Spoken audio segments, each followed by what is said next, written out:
আত্মনা বিন্দতে বীর্যম। একবার যদি আপনার এই বিশ্বাস হয়ে যায়, সমস্ত সবকিছুর পেছনে ঠাকুরের শক্তি, সমস্ত সবকিছুর পেছনে আত্মা, এটা আপনাকে যে শক্তি দেবে, বীর্য দেবে, সাংঘাতিক। এই আপনারা শুনে থাকবেন ব্রহ্মচর্য পালন করতে হয়, তা থেকে বীর্য লাভ অবশ্যই লাভ হবে, কিন্তু আসল বীর্য লাভ যেটা হয়, এটা আত্মাতে বিশ্বাস।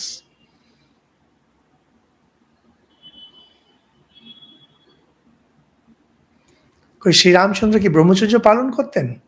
না শ্রীকৃষ্ণ ব্রহ্মচর্য পালন করতেন?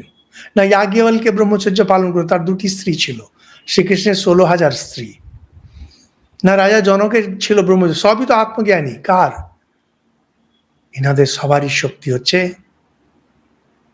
আত্মজ্ঞান থেকে।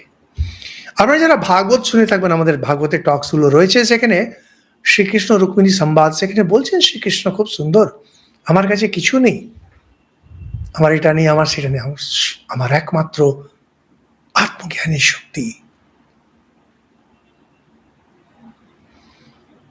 মহাভারতে আমাদের টক্সে আছে, শুক্রাচার্য নিজের মেয়ে দেবযানী তাকে বলছেন আমাদের শক্তি হচ্ছে আত্মজ্ঞানের শক্তি, এই শক্তি সবারই উপরে। এবার কিভাবে একই কথা শাস্ত্রে ঘুরে ঘুরে বিভিন্নভাবে, টাকার শক্তি, ব্রহ্মচর্যের শক্তি, না